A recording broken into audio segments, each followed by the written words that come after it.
હે guys, welcome to GPSC only. જીપીએસસીમાં તમારું ભવ્ય સ્વાગત છે. જીપીએસસી દ્વારા બહુ જ સરસ મજાનો વિડીયો લાવી રહ્યા છે. ડ્રાઈવર અને કંડક્ટરની પરીક્ષા આવી રહી છે, તો 50+ મોસ્ટ ઇમ્પોર્ટન્ટ પ્રશ્નો લાવી રહ્યા છે જીપીએસસી ઓનલી દ્વારા. તો આ પ્રશ્નોમાંથી તમારે પૂછાઈ શકવાની સંભાવના પૂરેપૂરી છે. એટલા માટે આ વિડીયો તમારા માટે ખૂબ જ ઇમ્પોર્ટન્ટ છે, જે લોકો એક્ઝામ આપવા જઈ રહ્યા છે તેમના માટે. તો આમાં આપણે ઘણું બધું કવર કરીશું. તો ચલો શરૂ કરીએ છીએ. તેની પહેલાં એક અનાઉન્સમેન્ટ કરી દઉં. જો તમે હજુ સુધી આપણી ચેનલ સબસ્ક્રાઇબ ના કરી તો ફટાફટ જઈને તમે ચેનલ સબસ્ક્રાઇબ કરી શકો છો અને બાજુમાં બેલ આઇકન છે તે દબાવી દેજો, જેથી જે કંઈ સારી અપડેટ આવે, જે કંઈ નવા વિડીયો આવે તે બધા તમને ઇન્સ્ટન્ટલી નોટિફિકેશનમાં મળતા રહે. તો ચાલો શરૂ કરીએ છીએ 50+ મોસ્ટ ઇમ્પોર્ટન્ટ પ્રશ્નો ડ્રાઈવર અને કંડક્ટર માટે. તો સૌપ્રથમ અહીંયા શું આપ્યું છે તમે જોઈ શકો છો કે આપણા સીએમ છે કે વિજયભાઈ રૂપાણી સાહેબ. પછી અત્યારે કેબિનેટ મિનિસ્ટ્રી ટ્રાન્સપોર્ટ ડિપાર્ટમેન્ટના કોણ છે? તો આરસી ફાલ્દુ છે. અને પછી અત્યારે સ્ટેટ મિનિસ્ટ્રી ટ્રાન્સપોર્ટ ડિપાર્ટમેન્ટ કોની જોડે છે? તો ઈશ્વરસિંહ ટી પટેલ જોડે છે. ઓકે. અને જીએસઆરટીસીના અત્યારે વાઇસ ચેરમેન અને એમડી તો કોણ છે? તો સોનલ મિશ્રા છે, તેમના આઈએએસ અધિકારી છે. તો આ ખાસ યાદ રાખજો, આ ફેક્ટ તમને ડાયરેક્ટ પૂછાઈ શકે છે. ત્યારબાદ આપણે જોઈશું જીએસઆરટીસી વિશે પૂરેપૂરી ડિટેલમાં માહિતી લઈશું. આમાંથી તમને ઘણા ખરા ક્વેશ્ચનો ડાયરેક્ટ પૂછાઈ શકે છે. અને જે ઓલ્ડ પેપર છે તે પણ મેં એનાલિસિસ કર્યું છે અને તેના પણ ક્વેશ્ચનો આમાં આવરી લેવામાં આવે છે. એટલે ક્વેશ્ચનો રિપીટ થવાની સંભાવના પૂરેપૂરી છે અને આ વિડીયો તમારા માટે ખૂબ જ ઇમ્પોર્ટન્ટ નીવડશે. તો જીએસઆરટીસીનું ફૂલ ફોર્મ પહેલાં તો તમને ખ્યાલ હોવો જોઈએ. તો Gujarat state road transport corporation. Gujarat state road transport corporation. અને આ જે ભરતી છે તેના વિશે આપણે એક અલગથી વિડીયો બનાવ્યો છે કે ભરતીમાં કોની કેટલી જગ્યાઓ છે, તેનો સિલેબસ શું છે. તો તેના વિશે તમે આ વિડીયો જોઈ શકો છો. તે આપણી પ્લેલિસ્ટમાં તમને મળી રહેશે. તો આ જીએસઆરટીસીની સ્થાપના 1 મે 1960ના રોજ જ થઈ હતી, જ્યારે આપણું ગુજરાત અલગ સ્ટેટ બન્યું હતું. ત્યારે ટોટલ 7 ડિવિઝન હતા, 76 ડિપોર્ટ્સ હતા, 7 ડિવિઝન વર્કશોપ હતી અને 1767 બસો હતી. અત્યારે હાલની ડેટમાં 16 ડિવિઝન છે. આ ખાસ યાદ રાખજો, આ જે ફેક્ટ છે તે તમને ડાયરેક્ટ પૂછાઈ શકે છે. 16 ડિવિઝન છે, 125 ડિપોર્ટ્સ છે, વિથ સીસીટીવી દ્વારા તેમને છે સર્વિસ. ત્યાં સીસીટીવીની બધી સર્વિસ છે બધા ડિપોર્ટ્સમાં. પછી 226 બસ સ્ટેશન છે, 1554 પિકઅપ સ્ટેશન છે જ્યાંથી માણસો પિક કરે, અને 7467 બસો છે જેના દ્વારા 31 લાખ કિલોમીટરની સફર કરે છે દરરોજ. અને તેમાં 45,281 ફેરા કરે છે બસો દ્વારા. અને તેનાથી 22 લાખ જે મુસાફરો છે તે ડેલી મુસાફરી કરે છે. અને આના દ્વારા જ 98% ગામડા અને 99% લોકોને આવરી દેવામાં આવે છે આપણા જીએસઆરટીસી દ્વારા. અને બીજું મોસ્ટ ઇમ્પોર્ટન્ટ, તો આનું હેડક્વાર્ટર ક્યાં છે? તો અમદાવાદમાં એરિયો છે એક નરોડા, ત્યાં આવેલું છે આનું હેડક્વાર્ટર જીએસઆરટીસીનું. ઓકે. ત્યારબાદ આગળ જઈએ તો જીએસઆરટીસીની બસોમાં જે મોનિટરિંગ માટે જીપીએસ અને પીઆઈએસ આધારિત બસ ટ્રેકિંગ અને પેસેન્જર ઇન્ફોર્મેશન સિસ્ટમ શરૂ કરી છે. આ ભારતમાં સૌ પ્રથમ સિસ્ટમ છે. ઓકે. એટલે આ મોસ્ટ ઇમ્પોર્ટન્ટ બની જાય છે. ત્યારબાદ અમુક વખત એક્ઝામમાં બધી વેબસાઇટ પણ પૂછાતી છે. તો તેની વેબસાઇટ છે GSRTC.in અને આરટીઓની વેબસાઇટ છે આપણે rtogujarat.gov.in. આ વેબસાઇટ છે. આ જીએસઆરટીસીની વેબસાઇટ પર જઈને તમે ઓનલાઈન બુકિંગ પણ કરી શકો છો બસનું, તમારું ટ્રેકિંગ પણ જોઈ શકો છો અને તમારી સીટ પણ રિઝર્વ કરી શકો છો. ઈ બુકિંગ પણ તમને મળી શકે છે. એટલે ઘણી બધી સુવિધા છે. એક વખત તમે આ વિઝિટ કરીને જોશો એટલે તમને ખ્યાલ આવી જશે ડિટેલમાં. અને બીજું 2006-07માં national award for fuel economy મળ્યો હતો જીએસઆરટીસીને. તો આટલા ઇમ્પોર્ટન્ટ ફેક્ટ હતા જીએસઆરટીસી વિશે. હવે આગળ જઈએ છીએ. તો 16 ડિવિઝન છે. તો ડિવિઝન કયા કયા છે તે આપણે જોવાનું છે. તો અમદાવાદ ડિવિઝન એને કહેવાય છે આશ્રમ, અમરેલી ડિવિઝનને ગીર કહેવાય છે, ભરૂચ ડિવિઝનને રિફર કરાય છે નર્મદા, ભાવનગર ડિવિઝનને રિફર કરાય છે શેત્રુંજય, ભુજ ડિવિઝનને રિફર કરાય છે કચ્છ, ગોધરા ડિવિઝનને પાવાગઢ, હિંમતનગરને સાબર, જામનગરને દ્વારકા, પછી જૂનાગઢને સોમનાથ, પછી મહેસાણાને મોઢેરા, નેક્સ્ટ કે નડિયાદને અમૂલ, પાલનપુરને બનાસ, રાજકોટને સૌરાષ્ટ્ર, નેક્સ્ટ કે સુરતને કહેવાય છે સૂર્યનગરી, નેક્સ્ટ કે વડોદરાને કહેવાય છે વિશ્વામિત્રી અને વલસાડને કહેવાય છે દમન ગંગા. અને બીજું મોસ્ટ ઇમ્પોર્ટન્ટ અમદાવાદ જે ડિવિઝન છે અને ગાંધીનગરનો ડિપોર્ટ છે, એ બંનેની જે વચ્ચે સ્પેશિયલ બસ છે તેને કહેવામાં આવે છે, એ બંને વચ્ચેના રૂટને વિકાસ રૂટ કહેવામાં આવે છે. આ ક્વેશ્ચન લાસ્ટ એક્ઝામમાં પૂછાઈ ગયેલો છે. ઓકે. તો આ 16 ડિવિઝન છે તે ખૂબ જ ઇમ્પોર્ટન્ટ છે તમારા માટે. આ તમને પૂછાય છે ડાયરેક્ટમાં, એ ડાયરેક્ટ એક્ઝામમાં પૂછાય છે. એટલા માટે તમારે શાંતિથી આ સ્લાઇડ તમે જોઈ લેજો અને 2-3 વખત તમે ક્યાંક લખી દેશો અથવા તો બોલી જશો એટલે તમને યાદ રહી જશે. ઓકે, અથવા તો આની PDF તમને મળી જશે, જે નીચે ડિસ્ક્રિપ્શનમાં તેની લિંક આપેલી છે, ત્યાંથી તમે PDF free of cost download કરી શકો છો. તો 16 ડિવિઝન બધા તમારે યાદ રાખવા પડશે એક પછી એક. ત્યારબાદ આગળ જઈએ તો ડિપોટ્સ. તો ડિપોટ્સ કયા આવેલા છે? તો અમદાવાદ, અમરેલી, વડોદરા, ભાવનગર, ભુજ, ભરૂચ, ગોધરા, હિંમતનગર, રાજકોટ, જામનગર, જુનાગઢ, મહેસાણા, નડિયાદ, પાલનપુર, સુરત, વલસાડ, ત્યાં બધા અલગ અલગ ડિપોટ્સ આવેલા છે. આ તમે એક વખત જોઈ લેજો ખાલી, જેથી તમને એક્ઝામમાં પૂછાય તો તમને યાદ રહે કે અમદાવાદમાં આવેલું છે અમદાવાદ, પછી રાણીપ છે, પછી સાણંદ, પછી વિરમગામ, ધોળકા, ધંધુકા, બાવલા, દહેગામ, ગાંધીનગર, આ બધા આવેલા છે. તો આ તમને ડાયરેક્ટ એક્ઝામમાં પૂછી શકે છે. ઓકે, ત્યારબાદ આગળ જઈએ તો RTOના કોડ આ પણ એક્ઝામમાં પૂછાય છે ડાયરેક્ટ. ફોર એક્ઝામ્પલ કે GJ18 આપેલું છે બસ નંબરમાં, તો તે બસ ક્યાંની હશે? અથવા તો કોઈ વાહન છે તેમાં GJ18 લખેલું છે, તો તે બસ આ જે વાહન છે તે ક્યાંથી ઇસ્યુ કરાયેલું હશે તેવું તમને ડાયરેક્ટ પૂછાઈ શકે છે. એટલે GJ18 તો અહીંયા તમે જોઈ શકો છો 18 એટલે આવશે ગાંધીનગર, GJ1 અમદાવાદ આવશે, GJ27 અમદાવાદ ઈસ્ટ આવશે, નેક્સ્ટ GJ5 તો સુરત, GJ3 તો રાજકોટ, GJ2 તો મહેસાણા. આ રીતે મેન જે અમુક હોય તે તમારે યાદ રાખવા પડશે. અને આ 38 તમારે યાદ રાખવા પડશે, જેથી એક્ઝામમાં તમને પૂછાય તો તમારો એક પણ માર્ક જઈ ના શકે. એટલે તમારે શું કરવું પડે? તો આ તમારે એક જગ્યાએ લખી દેવા પડશે. 2 થી 3 વખત તમે લખી દેશો એટલે તમને યાદ રહી જશે, અથવા તો 2-3 વખત તમે બોલી જશો તો પણ તમને યાદ રહી જશે. આ મોસ્ટ ઇમ્પોર્ટન્ટ છે. ઓકે, તો આ 3 સ્લાઇડ તમારા માટે મોસ્ટ ઇમ્પોર્ટન્ટ છે. એક વખત ફરીથી મસ્ત એવી રિફર કરી જજો મિત્રો, જેથી તમારો કોઈ પણ માર્ક્સ જવો ના જોઈએ. હવે આગળ જઈએ છીએ વન લાઇનર, આપણે એક પછી એક બધા જોઈશું જે પાછલી એક્ઝામમાં પૂછાયેલા છે, મોસ્ટ ઇમ્પોર્ટન્ટ અને પૂછવાની સંભાવના છે તે. ગુજરાત STમાં મહિલા કંડક્ટરોની ભરતી ક્યારથી શરૂ કરવામાં આવી હતી? તો 2012થી શરૂ કરવામાં આવી હતી. નેક્સ્ટ કે ભંગાર બસોમાંથી ST નિગમે શું બનાવવાનું આયોજન કર્યું છે? તો જે બી ભંગાર બસો હોય તેમાંથી એક મોબાઈલ જે શૌચાલય છે તે બનાવવાનું આયોજન કર્યું છે ગુજરાતમાં. STમાં કયા વર્ગના કર્મચારીઓને બોનસ ચૂકવાય છે? તો વર્ગ 4ના કર્મચારીઓને બોનસ ચૂકવાય છે. નેક્સ્ટ કે એક વાહનની રજિસ્ટ્રેશન GJ18 શબ્દો આવેલ છે, તો વાહનનું જે રજિસ્ટ્રેશન કયા શહેરનું હશે? આ ક્વેશ્ચન પૂછાઈ ગયેલો છે, તો આમાં આવશે ગાંધીનગર. તો આ રીતે બીજા બધા તમને પૂછી શકે છે, GJ1 કે GJ27, GJ4, GJ5 એ રીતે તમને પૂછી શકે છે. આગળ જઈએ તો બિનસાથી લગેજ માટેની પરમિટ કેટલા સમયની આપે છે? તો માસિક આપે છે, 1 મહિનાની. એટલે કે કયા વિદ્યાર્થીને કન્સેશન પાસ અપાય છે? કન્સેશન પાસ તો PTC વિદ્યાર્થીને કન્સેશન પાસ અપાય છે. નેક્સ્ટ કે 1 વર્ષના બાળકની ટિકિટ કેટલી હોય છે? તો 1 વર્ષના બાળકની કોઈ ટિકિટ નથી હોતી.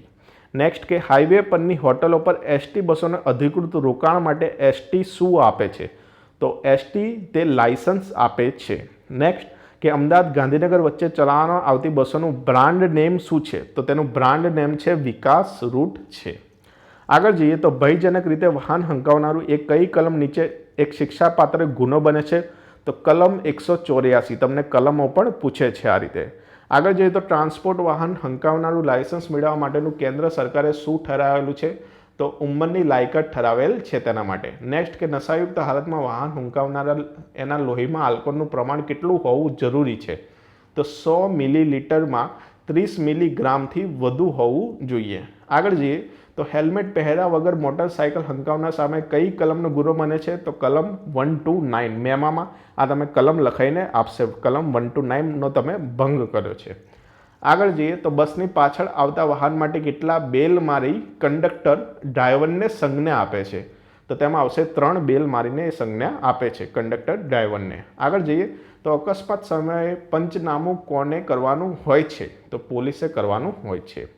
ST બસમાં પાછળના ભાગે રૂટ બોર્ડ લગાડવાની જવાબદારી કોની ગણાય છે? જે તમે જોઈ શકો છો કે બસ અહીંયાથી અહીંયા સુધી જાય છે, એ રૂટ બોર્ડ જે લગાવવાની જવાબદારી કોની છે? તો કંડક્ટરની તે જવાબદારી છે. એટલે તમે લાગશો તો તમારે એ કામ કરવાનું આવશે. આગળ જઈએ તો ST કયા પ્રકારની બસો ખાનગી પાર્ટી પાસેથી ભાડે લઈ ફેરવે છે? તો વોલ્વો પ્રકારની બસો તે ખાનગી પાર્ટી પાસેથી ભાડે લઈને ફેરવે છે આપણું ST. આગળ જઈએ તો કેટલા વર્ષની ઉંમરના મુસાફરીને બાળક ગણાય છે? તો તે બાળક ગણવાની ઉંમર છે 5 થી 12 વર્ષની ઉંમર છે બાળક ગણવા માટેની. આગળ જઈએ તો લગેજ તરીકે પ્રાણી અથવા તો પક્ષી લઈ જવાય ત્યારે આખી ટિકિટનો ચાર્જ ક્યારે લાગે છે? તો જ્યારે કે તે સીટ એક રોકે ત્યારે તેનો ચાર્જ લાગે આખે. ઓકે, જ્યારે કે કોઈ બી પ્રાણી અથવા તો પક્ષી કોઈ લઈ જતો હોય અને એ સીટ રોકે તો તેની આખી ટિકિટનો ચાર્જ લાગશે. આગળ જોઈએ તો બસની કુલ ક્ષમતાના કેટલા ટકા સુધી રિઝર્વેશન કરાય છે? તો 75% સુધી રિઝર્વેશન કરી શકાય છે. નેક્સ્ટ, એક મુસાફર એસટી બસમાં 30 કિલોગ્રામના ધંધાનો સામાન અને 10 કિલોગ્રામ ઘર વખરી લઈ જાય છે તો તેના ધંધાના સામાનનું ભાડું ચૂકવવું પડશે, પરંતુ ઘર વખરીનું ભાડું નહીં ચૂકવવું પડે. આગળ જોઈએ તો 18 સ્ટેજના 108 કિલોગ્રામ થાય તો 5.5 સ્ટેજના કેટલા થાય? તો 30 કિમીથી વધુ થાય છે. અમુક સ્ટેજ પ્રમાણે અમુક કિલોમીટર આપેલા છે અને તે જ પ્રમાણે ભાડું હોય છે.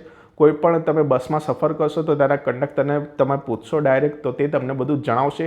એક વખત તે પણ તમે જોઈ લેજો જેથી તમને એક્ઝામમાં સરળ રહે. નેક્સ્ટ, કે ડ્રાઇવિંગ લાયસન્સ રિન્યૂ કરવાની બાબતમાં વિગત કઈ કલમમાં આપેલ છે? તો કલમ 15માં આપેલ છે ડ્રાઇવિંગ લાયસન્સ રિન્યૂ કરવાની બાબત. આગળ જોઈએ તો ટ્રાન્સપોર્ટ વ્હીકલ ચલાવવા માટે વ્યક્તિ કેટલા વર્ષની ઉંમર પૂરી કરી હોવી જરૂરી છે? તો 21 વર્ષની ઉંમર પૂરી કરી હોવી જરૂરી છે ટ્રાન્સપોર્ટ વ્હીકલ ચલાવવા માટે. કલમ 14 મુજબ એક શીખાઉ લાયસન્સ કાઢી આપ્યાની તારીખથી કેટલા સમયથી ચલણમાં રહે છે, એટલે કે તે વેલિડ ગણાય છે? તો શીખાઉ લાયસન્સ તે 6 માસ સુધી વેલિડ ગણાય છે કલમ 14 મુજબ. નેક્સ્ટ, કે વાહનને ત્યાં રસ્તામાં ભયજનક સ્થિતિમાં ત્યજીને જવું એ કઈ કલમમાં ગુનો બને છે? તો કલમ 122 હેઠળ તે ગુનો બને છે. નેક્સ્ટ, કે કપાયેલા અંગોવાળા બેભાન દર્દીને કઈ રીતે હોસ્પિટલ પહોંચાડવો જોઈએ? તો સૂતેલી હાલતમાં પહોંચાડવો જોઈએ. ફર્સ્ટ એડની તમે ટ્રેનિંગ લીધી હશે ત્યાં તમને આ બધું મળ્યું હશે. આગળ જોઈએ તો બસ સ્ટેશન પર બસની ઉપરના ભાગે માલ સામાન કોણ ચડાવે છે? તો બસ સ્ટેશન પર બસની ઉપરના ભાગે માલ સામાન એ લાયસન્સી હમાલ ચડાવે છે. આગળ જોઈએ તો રૂટ પર આવતા ટોલ ટેક્સ નાકા પર ટેક્સની રકમ કોણ ચૂકવવાની હોય છે? તો તમે જોયું હશે ત્યાં ક્યાંક તમે સફર કરતા હશો તો કંડક્ટર તે ચૂકવે છે. આગળ જોઈએ તો ફરજ પર ચડતા કંડક્ટર પાસે કયા સરકારી દસ્તાવેજ હોવો જોઈએ? તો લાયસન્સ બેઝ હોવો કમ્પલસરી છે. નેક્સ્ટ, કે અમદાવાદના રાણીપ બસ સ્ટેશનનું ઉદ્ઘાટન કોણે કર્યું છે? તો આનંદીબેન પટેલે કર્યું છે. આપણા ભૂતપૂર્વ સીએમ છે, અત્યારે તેમને એમપીના ગવર્નર છે. નેક્સ્ટ, એસટીના ભંગાર માલ સામાનનું વેચાણ કરતી એમએસટીસી કયા શહેરમાં છે? તો વડોદરા શહેરમાં તે આવેલી છે. નેક્સ્ટ, કે જો શેત્રુંજય એટલે એસટી ભાવનગર વિભાગ તો અમૂલ એટલે કયો વિભાગ? તો નડિયાદ વિભાગ છે. આપણે આગળ જોયું તે છે. એટલે આ રીતે તમને ક્વેશ્ચન પૂછાય છે. આ પાછલી પરીક્ષામાં પૂછાઈ ગયેલો ક્વેશ્ચન છે. નેક્સ્ટ, 5 થી 12 વર્ષની ઉંમરના બાળકોની કેટલી ટિકિટ થાય છે? તો અડધી ટિકિટ થાય છે. બસમાં કેટલા મુસાફરો લેવા તે સંખ્યા કોણ નક્કી કરે છે? તો તે નક્કી કરે છે આરટીઓ. આગળ જોઈએ તો એક મુસાફર બસમાં 20 નંબરના સ્ટેજ પરથી બેઠા અને 23 નંબરના સ્ટેજ પર ઉતર્યા ગયા તો તેણે કેટલા કિમીની મુસાફરી કરી કહેવાય? તો આમાં 18 કિલોમીટર આવશે. નેક્સ્ટ, 2 મુસાફરો કે જેમાં એક 8 વર્ષનું બાળક 2 સ્ટેજની મુસાફરી કરે છે. જો આખી ટિકિટ માટે કિમી દીઠ 2 રૂપિયા ભાડું લાગે તો આ બંને મુસાફરોને ચૂકવવા પાત્ર થતું કુલ ભાડું કેટલું થાય છે? તો 36 રૂપિયા થાય છે. નેક્સ્ટ, એક મુસાફર એસટી બસમાં 19 કિલોગ્રામ ઘર વખરી લઈ જાય છે તો તેને ચૂકવવા પત્ર થતું લગેજ સ્ટેજ દીઠ કેટલું? કોઈ જ ચાર્જ નથી. આગળ જોઈએ તો જો 9 સ્ટેજના 54 કિમી થાય તો 3 સ્ટેજના કેટલા કિમી થાય? તો 18 કિમી થાય. ઓકે. લોકલ બસમાં 1.5 સ્ટેજનું ભાડું 8 રૂપિયા હોય તો 3 મુસાફરનું કુલ ભાડું તે બસમાં કેટલું થાય? તો આમાં 24 રૂપિયા થાય. આગળ જોઈએ તો ભારતમાં સૌપ્રથમવાર મોટર વ્હીકલ એક્ટ કઈ સાલમાં દાખલ કરવામાં આવ્યો હતો? 1939 આવશે. નેક્સ્ટ, પીયુસી સર્ટિફિકેટ કેટલા સમય માટે માન્ય રહે છે? તો 6 મહિના માન્ય રહે છે. ઓકે. આગળ જઈએ તો અનમેન રેલવે ક્રોસિંગ પર બસને પસાર કરતા પહેલાં કેટલા ફૂટ દૂર ઊભી રાખવામાં આવે છે? તો તેમાં 40 ફૂટથી વધારે ઊભી રાખવામાં આવે છે. અહીંયા નીચે જતું રહ્યું છે, પીડીએફમાં તમને ક્લિયર દેખાઈ જશે. નેક્સ્ટ, કે ડ્રાઇવિંગ લાયસન્સ મેળવવા ઈચ્છુક અરજીદારને વધારેમાં વધારે કેટલા વર્ષ સુધી ડ્રાઇવિંગ લાયસન્સ આપવામાં આવે છે? તો 20 વર્ષનું હોય છે. તમારી જોડે ડ્રાઇવિંગ લાયસન્સ હશે તેમાં તમે જોઈ શકો છો 20 વર્ષની વેલિડિટી હશે. નેક્સ્ટ, કે મુસાફરી દરમિયાન દર્દીને મધમાખી કરડે તો લીંબુનો રસ લગાવવો. આગળ જોઈએ તો પ્રવાસી પાસેથી કંડક્ટરે મુસાફરી ભાડું ક્યારે વસૂલ કરવાનું હોય છે? તો બેસવાના સ્થળેથી વસૂલ કરવાનું હોય છે. નેક્સ્ટ, કે બસ સ્ટેશનમાં બસને પાછી લેવડાવવાની પદ્ધતિને શું કહેવાય છે? તો રિવર્સિંગ પ્રોસિજર કહેવામાં આવે છે. આ હતા ટોપ 50 પ્લસ મોસ્ટ ઇમ્પોર્ટન્ટ કંડક્ટર અને ડ્રાઈવરના ક્વેશ્ચન્સ આમાંથી જ તમને પૂછાઈ શકવાની પૂરેપૂરી સંભાવના છે. તમારી એક્ઝામ એવી મસ્ત જશે એવી સંભાવના છે વિદ્યાર્થી મિત્રો. અને તમારા માટે એક મોક MCQ છે કે PUC અને HSRP એના ફૂલ ફોર્મ તમે જણાવવાના છે. તો તેના ફૂલ ફોર્મ તમને ના ખબર હોય તો ગૂગલ કરી શકો છો અથવા તો કોઈને પૂછી શકો છો. મોસ્ટ ઇમ્પોર્ટન્ટ છે. અને આમાં શું આન્સર આવે તે નીચે કોમેન્ટ સેક્શનમાં તમે દર્શાવી શકો છો, જેથી બીજા વિદ્યાર્થીને પણ મદદરૂપ રહે અને તમને પણ સારું લાગે. એટલા માટે તમારો પણ પરફેક્ટ તમને જે સ્પેલિંગ છે ફૂલ ફોર્મ તે તમને ખ્યાલ આવે. ઓકે, તો મોક MCQનો આન્સર નીચે કોમેન્ટ સેક્શનમાં અચૂકથી આપજો. અને બીજી આપણી એક ચેનલ ચાલે છે જીપીએસસી ઓનલી જોબ અપડેટ અને મોટિવેશન ચેનલ, તે પણ સબસ્ક્રાઇબ કરી લેજો. તેમાં રોજગાર સમાચાર અને RPFની ભરતી આવી છે તે બધું આપણે અપલોડ કરીએ છીએ. તો ત્યાંથી તમે બધું ડાઉનલોડ કરી શકશો અને વિડીયો જોઈ શકશો, જે મોસ્ટ ઇમ્પોર્ટન્ટ છે. અને RPFની ભરતી તમે ના જોઈએ તો ફટાફટ જઈને તમે જોઈ શકો છો વિડીયો. આ વિડીયોના અંતમાં તમને મળી જશે તેની લિંક, અને અહીંયા તમે ચેનલ પર જોઈને પણ જોઈ શકો છો વિડીયો. તો વિદ્યાર્થી મિત્રો, આ વિડીયો તમને કેવો લાગ્યો? જો સારો લાગ્યો તો ફટાફટ લાઇકનું બટન આપી દેજો. ના ગમે તો ડિસલાઇક આપજો, પણ જણાવો તો કેમ ડિસલાઇક કર્યું છે. અને આપણા ચેનલને સબસ્ક્રાઇબ કરી લેજો, જેથી જે કંઈ નવી અપડેટ આવે, જે કંઈ નવા વિડીયો આવે તે બધા તમને ઇન્સ્ટન્ટલી નોટિફિકેશન મળતા રહે. અને બધા વિદ્યાર્થી મિત્રોને ગુડ લક. તમારી એક્ઝામ મસ્ત જાય ને તમારું સિલેક્શનમાં મેરિટમાં નંબર આવી જાય તેવી આશા સાથે હું હવે રજા લઉં છું. મળીએ છીએ એક નવા વિડીયો સાથે. ત્યાં સુધી રજા લઉં છું. Have a awesome day.